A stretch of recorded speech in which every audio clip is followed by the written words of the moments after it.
प्रणाम सभी को।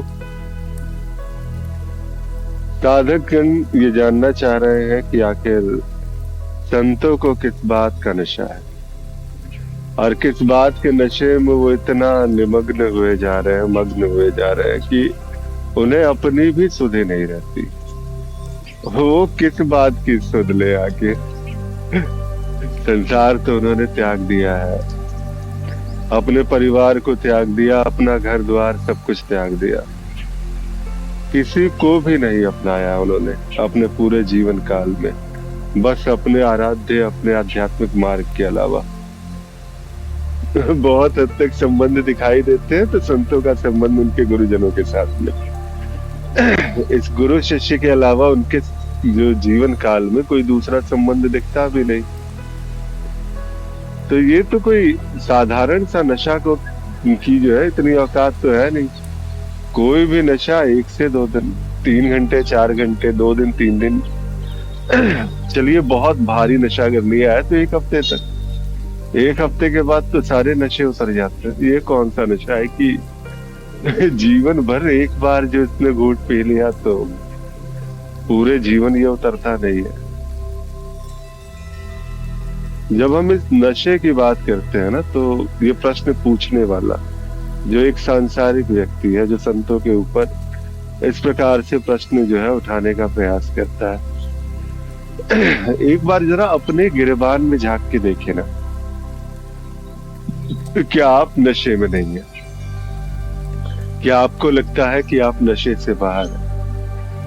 कितने जन्म बीत गए हैं, कितने न जाने, एक कहते हैं ना कि जन्म जन्मांतर की यात्रा रही है, इकट्ठा करते हुए संसार को भोगते हुए, भोग भोग के इतना ही मतलब जो है इतना सारा कुछ भोग लिया गया है, फिर भी अभी तक उस भोगने की इच्छा को जो है वो शांति नहीं मिली है, उसको तृप्ति नहीं मिली है। आपके भोगने की इच्छा को अभी भी वैसे ही वो इच्छा बनी हुई है, कहीं कोई इसमें जो है कमी नहीं आई अभी तक।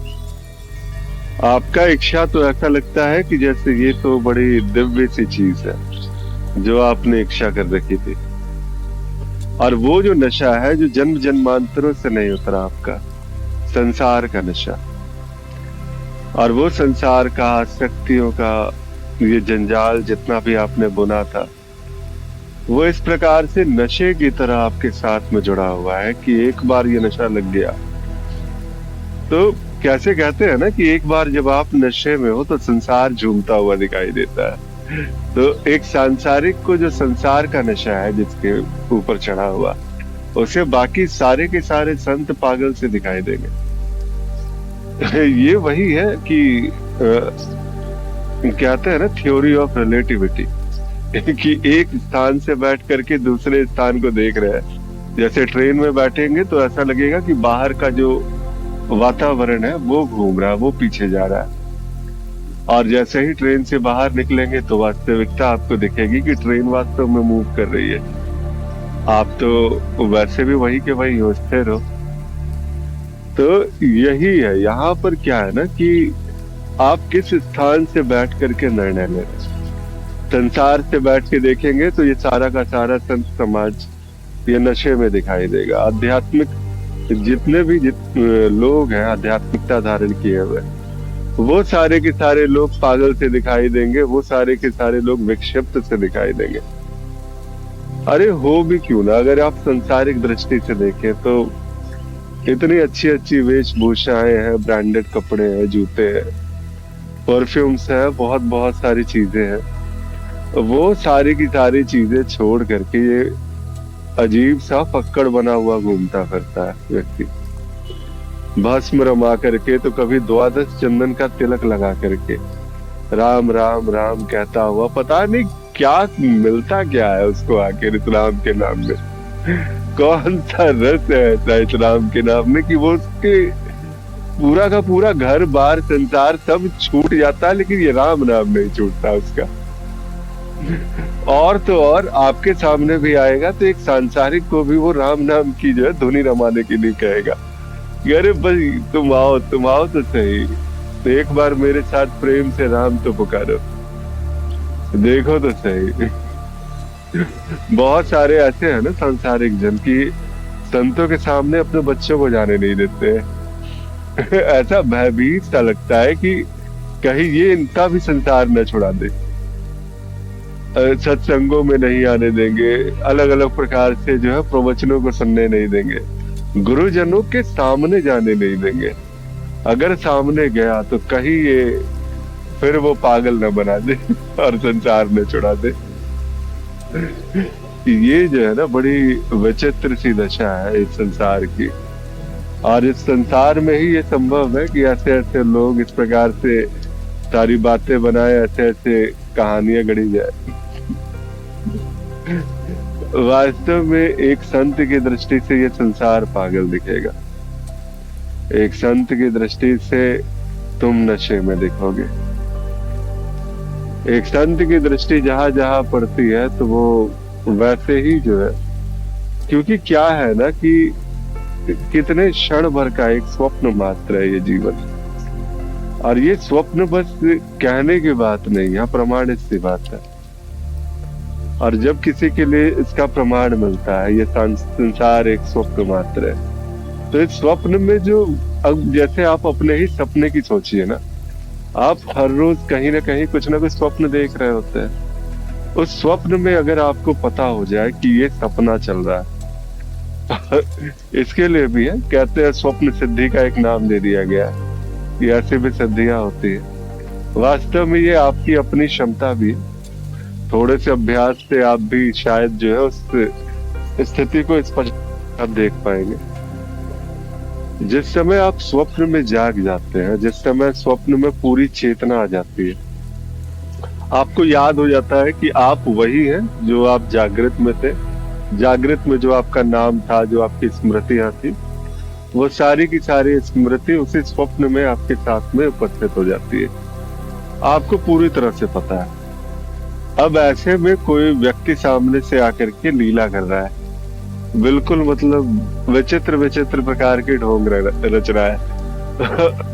एक कहानी में उलझाने का एक प्रयास हो रहा है। कभी कभी ऐसा लगता है ना कि स्वप्न में जागे कहीं कोई लीला सी चल रही है, कहीं कुछ हो रहा है, ट्रेन वगैरह के सफर में है, गाड़ियां चला रहे हैं, एंजॉय करते हुए जा रहे हैं कभी, तो कभी भयंकर दुख विपदा वगैरह की स्थिति जो है वो सपने में भी आई हुई है।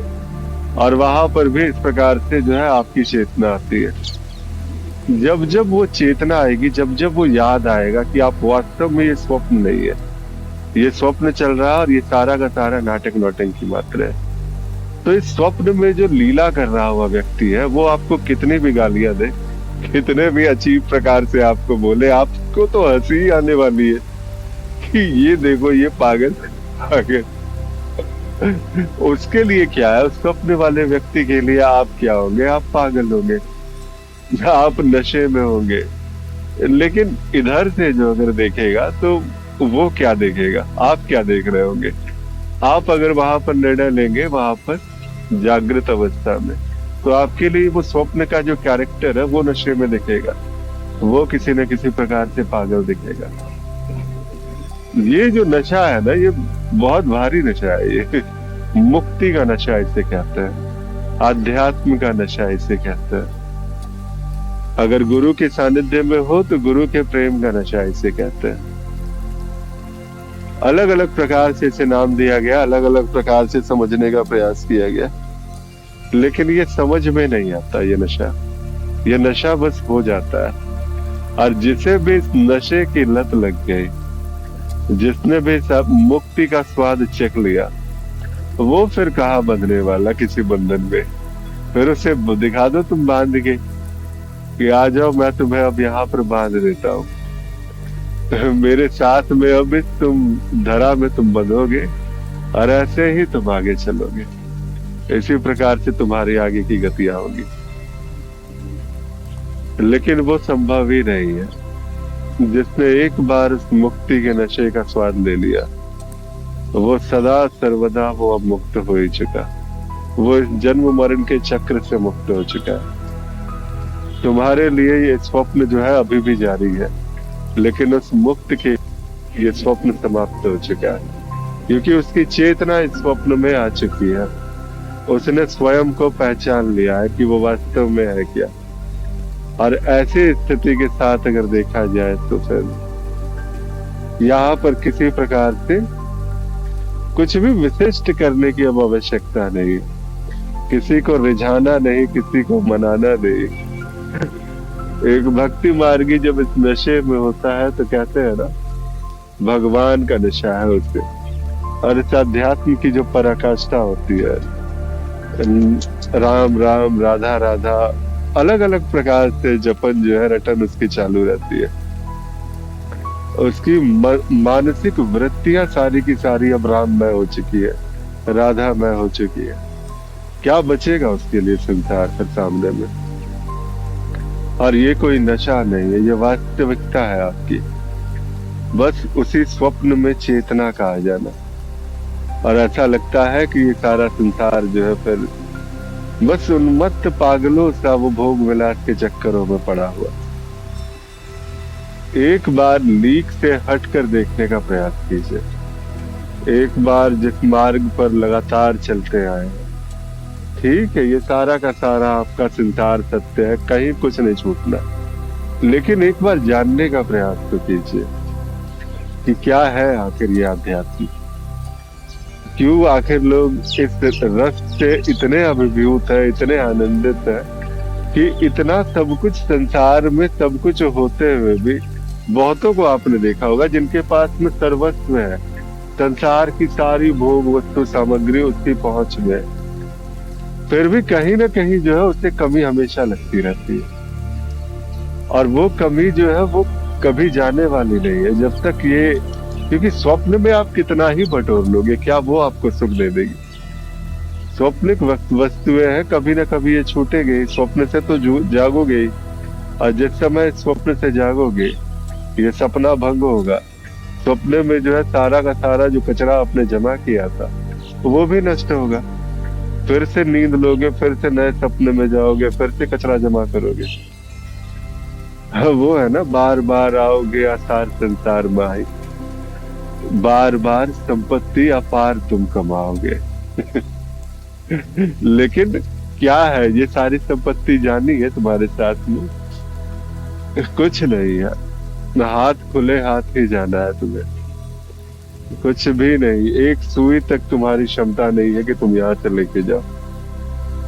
लेकिन फिर भी कमा तो ऐसे रहे हैं जैसे अपने सीने पर ना जाने कितनी संपत्तियों को लादे हुए आगे जाएंगे।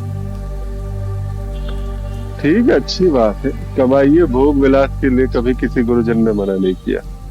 बिल्कुल विलास कीजिए, इच्छा पूर्ति कीजिए, हर चीज कीजिए, लेकिन अपने जीवन में आध्यात्म की ज्योत को अवश्य जगाइए। जब तक आपके जीवन में यह अध्यात्म की ज्योत न जले तब तक आपको चैन से नहीं बैठना है, तब तक आपको स्थिर नहीं होना है। और जिस समय यह अध्यात्म की ज्योत जलेगी, वास्तविकता आपके लिए प्रकाशित होनी शुरू होगी। तो फिर नशा करना है तो अध्यात्म का कीजिए। सांसारिक नशा तो बहुत कर लिया आपने, और यहाँ तक अगर आपने सुन ही लिया है तो अब चुनिए किसी शुद्ध, अपने मन के अनुकूल किसी आध्यात्मिक मार्ग को, और उस आध्यात्मिक मार्ग पर निष्ठा से आगे बढ़िए।